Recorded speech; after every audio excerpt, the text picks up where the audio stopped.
Welcome to Old Man, New Man.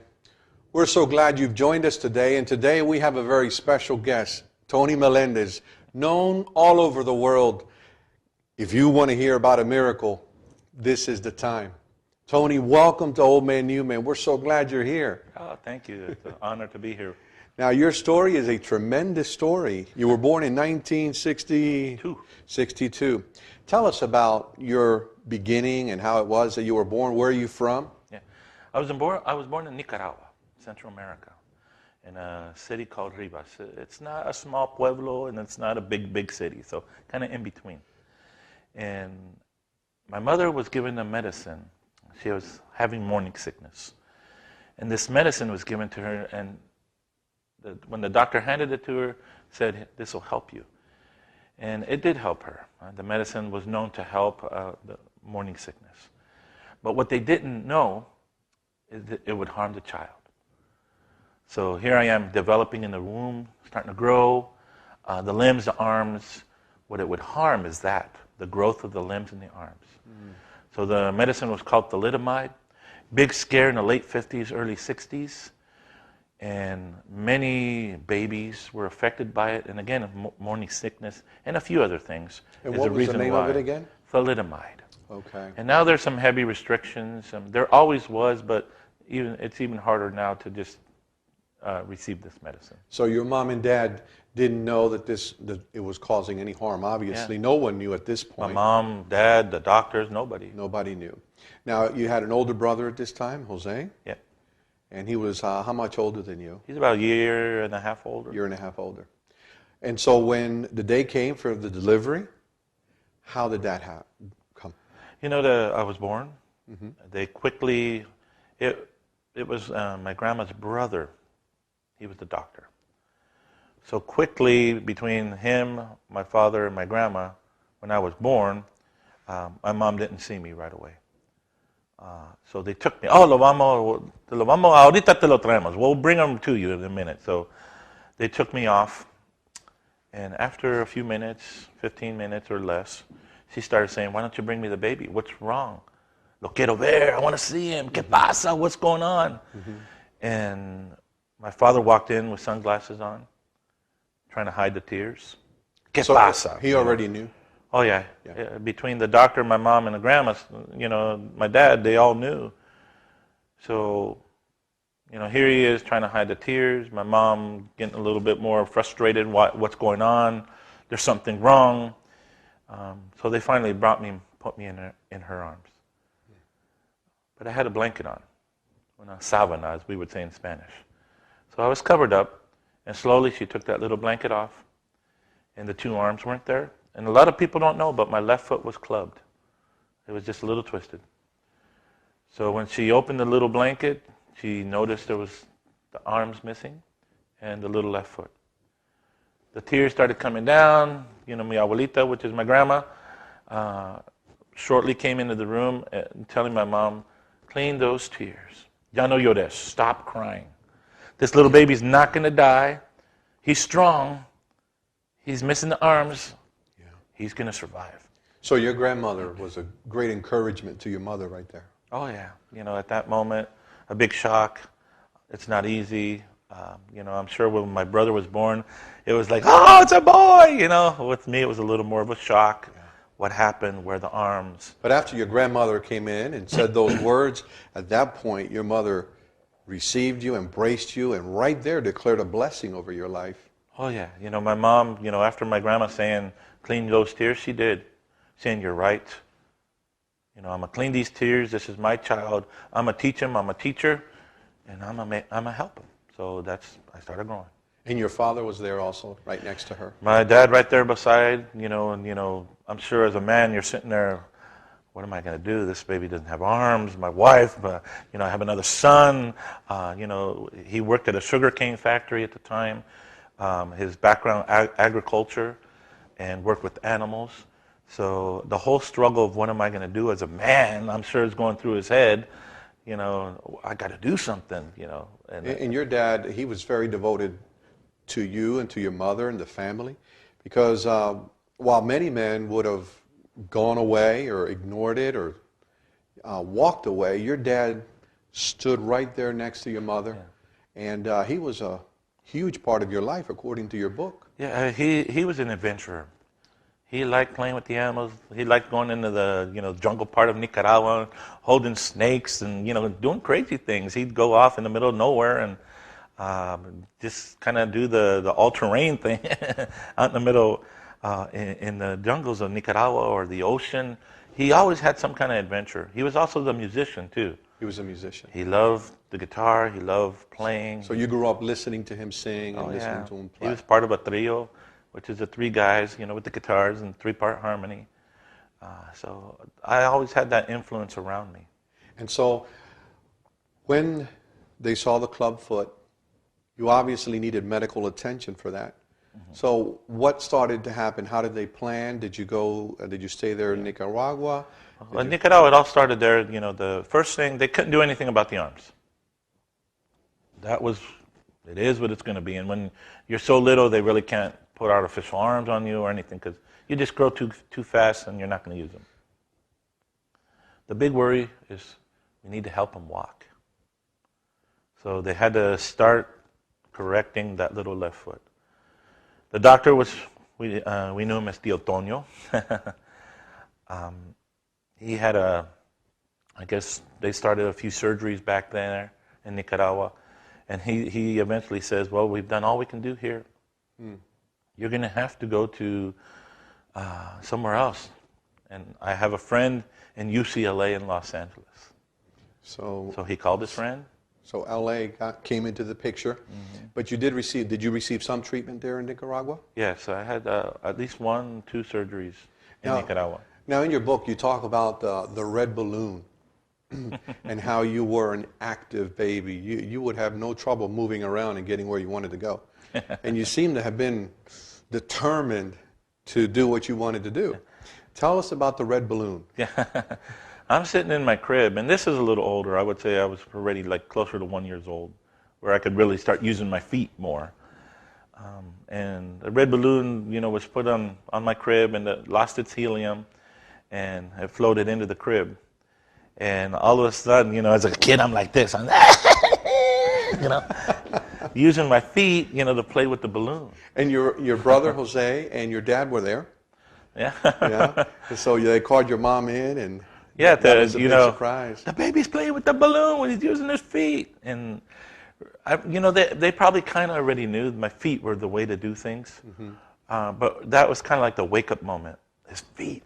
His feet, that's how he's going to do it. Because they had given you a lot of toys, and your mom put the toys away because she thought you couldn't really play with them. It's not going to be easy for him, so put it away. But after that, I really think my brother played with him, He did? I'm sure he did. Because after the red balloon, then she brought all the toys out, and you were just having a good time after that. I started using the toes, the feet, and to do everything. And that's when they started seeing that you could help yourself, and it was going to be through your feet and your toes. Yeah, and as the years went on, we did have to correct that foot, so I did travel to Los Angeles. Now, your travel to Los Angeles, that was some trip. Tell us about that trip. It was my grandfather. It took us 14 days, 11 people in the car. So my father driving. My grandfather didn't drive. Grandma, grandpa were in the car. 11 people. Yep. In a 56 Chevy Bel Air. Yeah. And the way it kind of happened was my grandfather and my father bought a lottery ticket in Nicaragua. And they won. It wasn't millions, but it was enough to fix the car and start traveling. And that's the only way they got there. And the little bit they had saved up and help from my grandparents, and a little bit of the winning of the lottery. And so that's how they made the trip all the way to L.A. in the car, 11 of you. Mm-hmm. Now, when you got to L.A., how old were you at this point? Ooh, I was maybe 8 months. 8 months, so you were still... Yeah, maybe a little close to 1 year old. And you stayed with your family there, and then you... Yeah, we stayed there, visited, we saw the doctors, and they said, well, he's going to need some surgeries. And I had to have 7 total. So every other year, what they would do would break the bone in the foot and then let it heal. So I cannot bend the ankle to the toe. It does not move. It's just, the foot is like in the shape of the letter L to where I could stand. Mm-hmm. So that was the whole idea. But year after year, they kind of slowly had to do it. Back then, that was the process. Now, your trip from Nicaragua to Los Angeles, when your father got to America and the family started their life here in America, what was that experience like for him and for all of you? Yeah, having a little baby without arms, my father and I would sometimes come by airplane just for the surgeries, because we couldn't afford a trip every other year. That was just too much on the family. And eventually he said, well, we're going to need to just stay. I'm going to start looking for a job. We had a little family in the LA area, so we would stay with them, and they would help us. And eventually my dad did find a job, and I continued with the surgeries, and Mom came, my brother came, and I finally walked, but I didn't walk till I was 3 years old. Oh, you were 3 when you first walked? Mm-hmm. And those surgeries, they were extremely painful for you? They were painful, but I'll tell you, I'm 50 years old. You know how they say you don't remember? You don't remember now. I don't even remember when I was younger. I was so little that I remember a couple surgeries, but it wasn't pain that I remember. I remember receiving a little radio that was given by my aunt and getting a little earpiece and put it in my ear, and I'd listen to music, and I was in my bed there at the hospital. I remember more like that than good memories than I do, oh, this is hurt, this is killing me. When I was little, I would take the cast because it would itch after a while, because they'd leave it on for, I don't know, a month or two. And I'd take my other foot and bam, bam, bam, because it itched. Break it off? It was itchy, so I was trying to move it, scratch it. Yeah. So it wasn't ever, I don't remember pain. I had it, not that I didn't, but I don't remember that part. Okay. Now, your father, you mentioned that sometimes you would fly with your father back and forth. So he continued and the family continued to go back to Nicaragua and back to LA for a while. Now, tell us about your experience with your father. In your book, you talk about being alone with your father in LA and a couple of experiences you had. One was when you were used to your mom feeding you, and then your dad was there. And tell us about that experience and also about the green couch where you first stood up. The feeding, and Mom would always be a little more dulce, as we would say, just a little sweeter. And oh, okay, Tony, I love you, but Dad, te lo vas a comer, you're gonna eat it. We're men, I would say, just a little more rough. So, and just impatient too. I think that's more our charismas. Not everyone's. There's really good fathers that are very tender and sometimes do better than moms. Sometimes. Sure. My dad wasn't like that. So you learned how to eat by yourself pretty much with him. Yeah. Now, in the book, you talk about that green couch where you first stood up because you wanted to surprise your mother when she came from the airport. Yes. Or from Nicaragua at the airport. Right. When, do you remember, or have you heard the stories of your dad of when you first stood up? I remember, I don't remember firsthand, but just the stories that they've told. And where, he sets me up and go to Mama, walk to Mama. And my mom had just come from a flight, and it's to the point we're going to stay in the U.S. now. And he propped me up, and I, slowly started walking, and she's like, with that, se va a caer, se va, he's going to fall down, But I walked her. You walked to her? I walked her, and there was tears. It was a moment that, Mom's proud. The surgeries were working, but it was also the beginning of a whole new life for them. Leaving Nicaragua, the food, the family, a new language, everything was different. So, but for the sake of family, my dad, the adventurer, he had to do something, and they together did. Yeah, so you call him the adventurer. Why do you call him the adventurer? Yeah, there was never a dull moment. When as we were growing up, we'd always jump in the car. Can you imagine getting in your car and driving 7 days now? If you do that same trips, it takes 7 days to get to Nicaragua from here. Maybe from here in Charlotte, might even be farther. But from Los Angeles, it was a 7-day drive. Some of us go, I'm not taking my family 2 hours. They drive me crazy. But he was the only one that drove. That's why I call him the adventurer. And my mom didn't drive. But there was always, family and friends. Okay, vámonos. We'd go to the beach. Yeah. And again, it was all my dad. You say the beach. So your dad will take you to the beach. Now, I read in your book that you're a good swimmer. You knew how to swim almost from birth. Tell us about swimming. Well, he didn't teach me how to swim in the ocean just because it's too rough. But in a swimming pool, the way he taught me to swim, and I would say 7, maybe a little less than that. And he'd throw me in a swimming pool and go, and just whoa, and I'm like, really? And then he pulls me up by the hair. He goes, "Are you swimming?" And he put me right back down again, in the water. But eventually, my legs, I learned how to swim. You learned how to swim. I mean, my father was more, no, let him do it.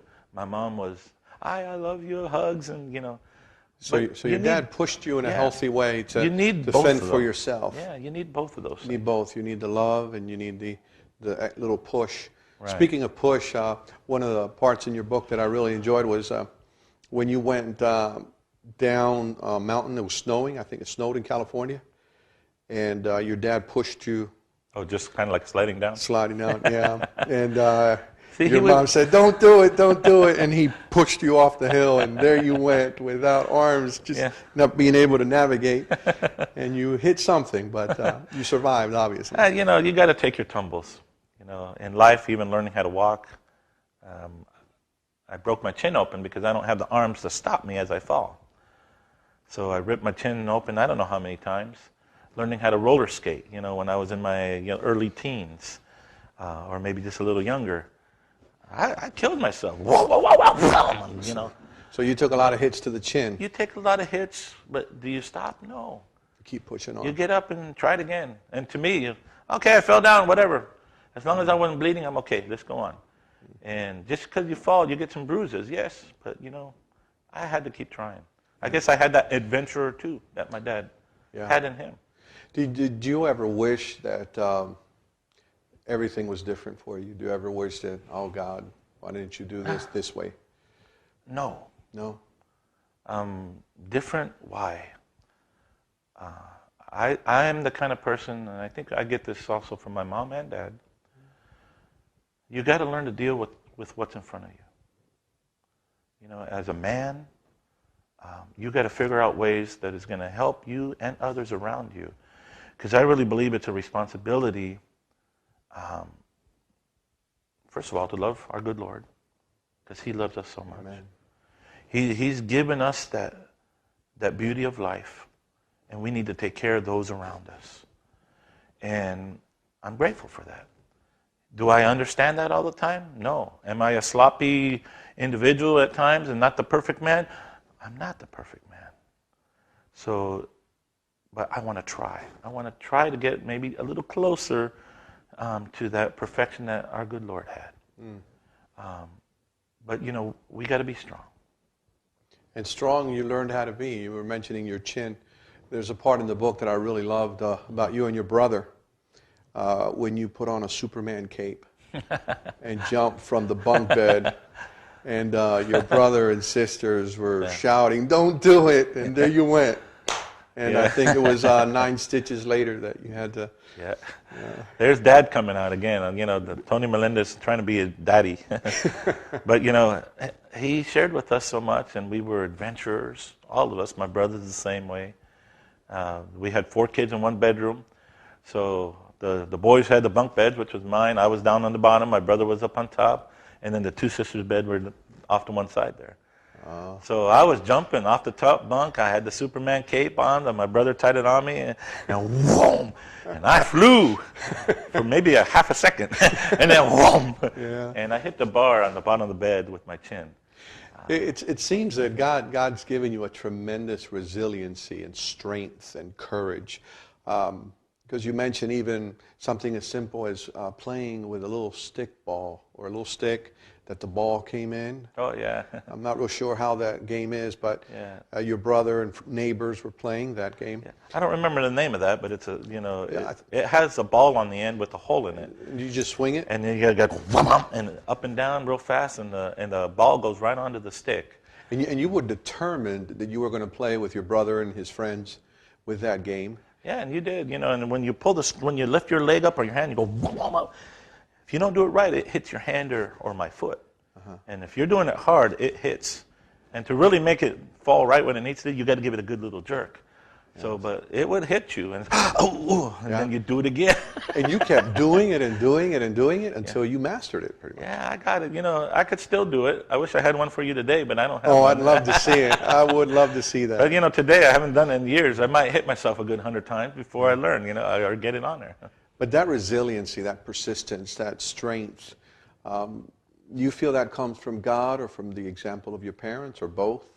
God gives you tools, gifts. I really believe he is the ultimate, right?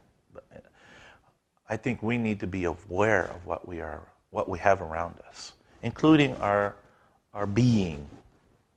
Your body, your hands, your ears, everything. I've learned to use what I have around me. Because if a man with no arms, his head itches, what are you going to do? Go crazy? Moving your head? That's not going to do nothing. You go to the arm of this table or the chair here, and you scratch it, a tree limb. So you figure it out. So you learn. To me, I've had to learn what I have around me to help me. So while some men just kind of get discouraged and whimper about their situation, you're teaching us and telling us now that we just need to learn to move forward and resolve what we need to and put it this way. master what we need to. Let's say you're disabled. Are you going to sit in your wheelchair? Are you going to sit in your bed?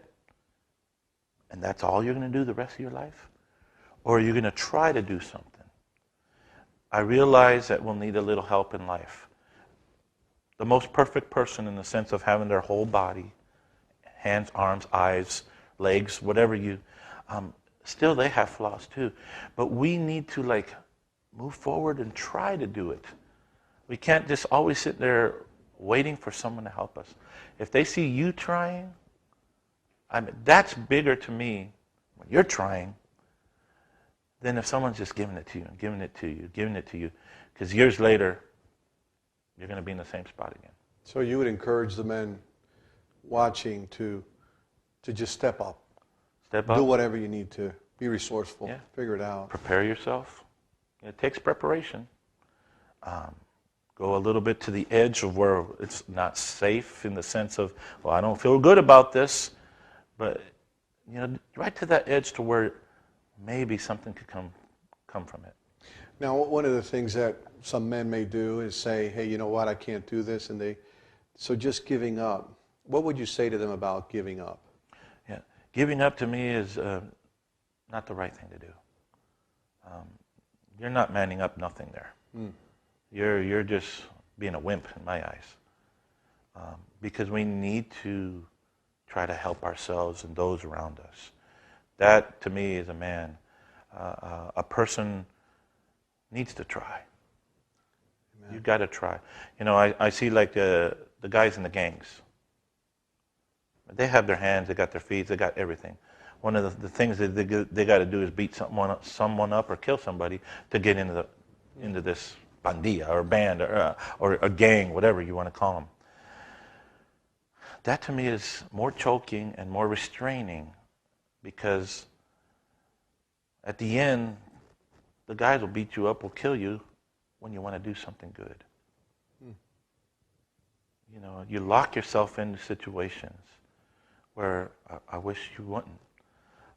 And in a sense, you could be a lot more. Amen. You could be so much more. But here you are stuck because of a drug, maybe, or the money. But what if you decide one day to have your own family? Is your gang members going to take care of them? You mentioned your father sang in a trio and also was a musician. And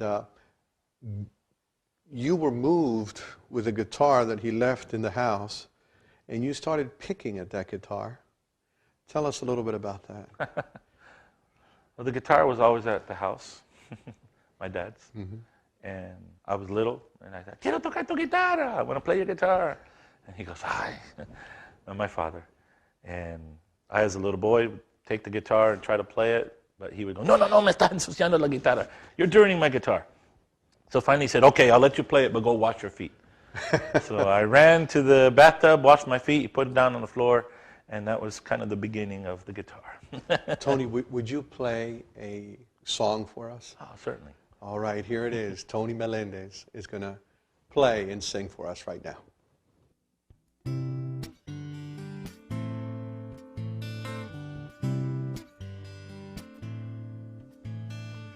Life, it seems unfair. Sometimes you feel like you're losing. Now does anybody care to comfort and hold you forever? When you need somebody to be somebody, then come and lean on me. When your heart is aching and slowly breaking, I'll be there.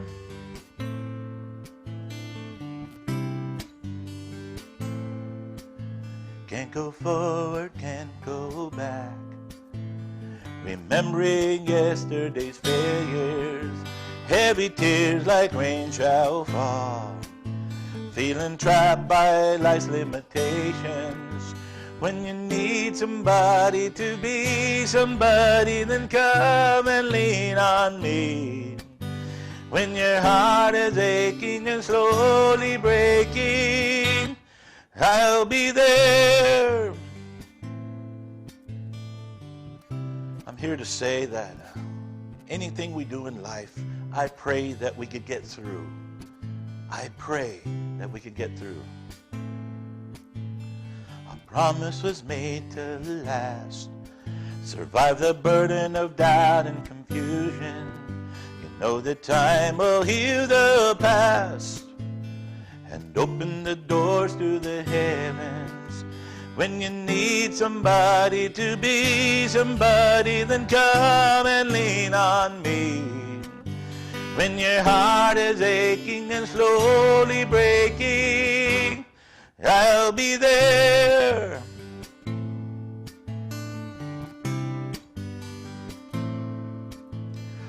Ooh, I'll be there. Ooh, I'll be there. I'll be there.